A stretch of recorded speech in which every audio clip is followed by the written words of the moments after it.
Man, it is an awesome time to love playing games. Popular retail stores are carrying hobby board games and polyhedral dice, while the rise of quality actual plays has gone gangbusters in the media, spawning a surge of tabletop role players, and even one of the most popular TCGs has been releasing a ton of crossover sets with other famous media properties, further catapulting the game into the mainstream. Dang, I cannot wait to visit my friendly local game store because I am sure all of these innovations are just going to make it a super popular place to play games with like-minded folks. And wait a second, what in the heck darkest timeline shit is this?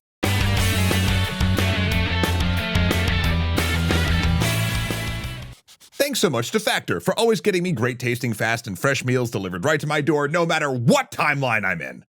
Real quick up top, I want to give a very special shout out to our own EC social media director and my forever go-to person for all things board games, Kat, for writing this episode. Thanks so much, Kat.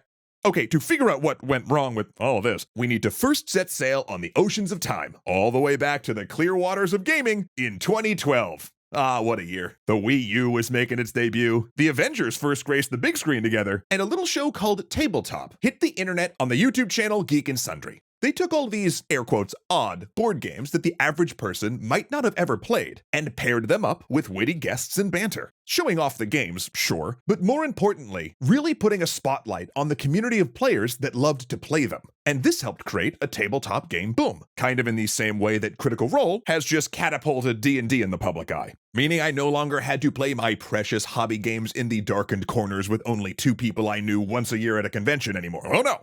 Instead, game stores were flooded with new players, and they were flourishing, becoming little island oases for a growing community looking to dip their toes into the hobby. And man, were there options! For example, an average friendly local game store lineup might have some drop-in TTRPG sessions during the day, Magic the Gathering tournaments at night, or dedicated Games Workshop or other miniature game tournament tables for the weekends. They would host things like board game meetups to try new games, and game designer days where industry professionals would come and show off what they'd been working on. They basically became like the geeky version of Cheers, where everybody knows your game and they're always glad you play. Where I could, say, debate the pros and cons of Rifts with the clerk at the counter, and Kat always stopped to thank them for saving all the newest X-Wing drops for her, because her Imperial forces needed the latest technology and firepower to crush the rebel scum. Dang, Kat. I've never seen this side of you before, and I'm a little scared.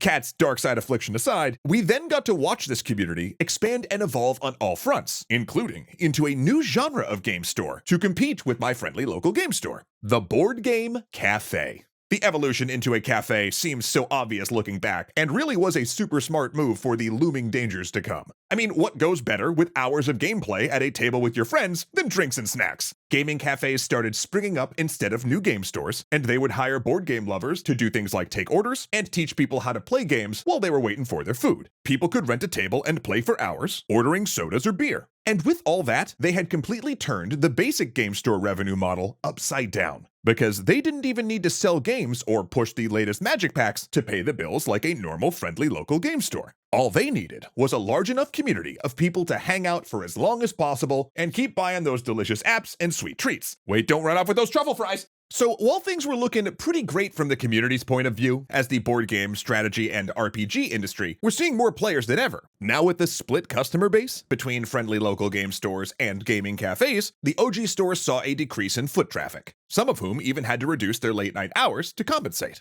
But before we continue, I'm a bit distracted. Zoe, what is that off in the distance? Wait, I don't think the horizon's supposed to be that dark, is it? Oh no. It's the Crackazon! And other monstrous chain retailers, hungry to capitalize on the rising sales of hobby games, lending the industry a helping tentacle by making games even more available, sometimes even delivering them directly to your door at a lower cost than most friendly local game stores could afford. Whew, those business-savvy monsters are brutal. They were able to use their billions of dollars worth of assets to buy things in bulk. And boy oh boy did publishing companies love this idea. In fact, many publishers started making retail-only copies of beloved games exclusively for sale at these big box stores and online retailers that hit the market at that magical $25 mark. Some gaming companies even gave big chain retailers their products before Kickstarter backers and hobby stores could receive them, leaving the hobby store customers high and dry and willing to go buy them at big chains. At this point, if your hobby store didn't have the game you wanted on hand, all you really had to do was go down the street to any general merchandise retailer, bookstore, or even sometimes a local grocery store to try and get your gaming fix. On top of that mess, the industry was now experiencing something we call the board game bloat, where publishers were releasing more games than ever before, which kinda left the community spinning in confusion about what to buy. I mean, I didn't really need to buy a new game if I hadn't already played the one I bought last week. Wait, did they remake and retheme Zombicide again? Hold on, is that the Kickstarter edition or a retail version of a game? Okay, how can a game have a 4th expansion if it just came out? I mean, look at this. In 1990, a total of 880 games were released for the year, and in 2000, 1,265 games were released. But if you look at 2019, a whopping 4,677 board games made it to the market in that year alone. Even Kat, who, mind you, playtests board games and produces content on them on the regular, only had time to play 376 new games last year. Oh yeah, she counted. And on top of all of that, no one was really ready for what was going to happen to the friendly local game store industry next. Magic: The Gathering Arena was released to the masses, which for many players was an absolute digital godsend. No more having to spend countless nights staying up till 2 a.m. to finish out a game. No more arguing with players across playmats and dodge and flipped tables. No more organizing the paper Magic cards littering the bottom of my closet. But the flip side of all that convenience and accessibility was that it really did put a kibosh on a lot of the weekly buy-ins at the friendly local game store and really cut back on the need of purchasing giant physical booster boxes when a new set released. To say that that hit hobby stores hard is an understatement, as some businesses had built their entire revenue stream off of Magic: The Gathering sales. So, with more customers visiting board game cafes, purchasing games from the Crackazon, and playing Magic: The Gathering online instead of in person, the friendly local game stores were barely avoiding their watery graves. Then, of course, you add a dash of COVID lockdown to suffering stores, along with supply chain issues we've talked about in past episodes, and that really did push a lot of the stores overboard. Now, at this point, you're probably wondering if even the concept of the hobby game store can ever recover from being capsized by this industry storm.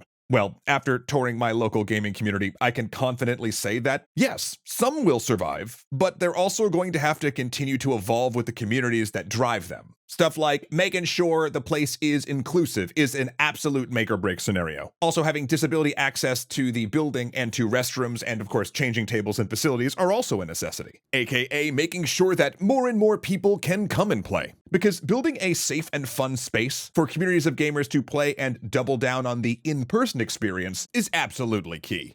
Then, of course, there's the offerings. Maybe it expands out to things like teachable miniature painting nights or an Iron DM challenge with silly store trophies. Perhaps it's participating in local gaming conventions or something like a children's board game night. But all of those things are really only half of the solution, right? Because we are the ones that are voting whether or not these stores stay open with our dollars. So we, as gamers, will need to put aside our phones for a moment and come together to help support these small businesses if we want them to survive for future generations. I know I do. Because tabletop games in general are not an individual experience. We're purchasing these games to hang out with friends and try new things because we're thirsting to connect with other like-minded geeky folk. And that's not an experience that big chain retailers or delivery services can give us, because it's a need for a human experience that, in my opinion, can best be quenched by sitting around a table with your friends, pushing some cubes around a board, and connecting with new people you might find at your friendly local game store. Sorry if that all sounded a bit preachy, but this is something that Kat, myself, and really all of us at the EC team really do believe in. I love a physical space to go play games with folks, and I don't want them to go away. So in that vein, if you have a friendly local game store near you that you would love to show some support to, why not drop their name in the comments and say what they're doing that's awesome so we can get more eyeballs on them and maybe get some more people through their doors. Oh, actually, speaking of which, I am running late to my local Magic draft, but I haven't eaten yet and my tummy's rumbling, and I can't construct a winning deck on an empty stomach. So it's a good thing I can tap the most powerful instant of all, Factor! Factor is my favorite ready-to-eat meal delivery service that's been sending me tasty food for over a year now, so I've never had to worry about what I'm eating for lunch or dinner. Each meal is ready in 2 minutes with no prep, no mess, and my favorite, no cleanup. Just really great food, ready for me when I have time to eat it. It's that dang simple. Each week I review Factor's rotating menu and pick what I'm feeling from their mouth-watering meals and add-on options, and holy moly, smoothies are back, baby, hell yeah! And they have so many options to choose from, I can always be sure that everyone in my household is gonna get the food that they love fast. For instance, yesterday I just devoured their sweet potato grits and sage chicken and washed it down with one of their tasty new wellness shots. Wait, are you supposed to actually shoot it? And the time I saved actually helped me stick to my New Year's resolution of getting outside more. Fetch the ball, Laszlo! I don't know, man, it's a dog thing. Right now you can get your first Factor box for 50% off at factor75.com by clicking the link below and using the code EXTRACREDITS50. Meaning it is tasty task time. Get fast and flavorful meals that you'll absolutely love here, and then once dinner's done, check out our next savory video selection here. Once upon a time, Michael Hoggett, Kuya Koi, Joseph Blaine, Izzy Coin, Dominic Valenciana, Arclight Games, Angelo Valenciana, and Ahmed Ziad Turk were the best legendary patrons. That time is now.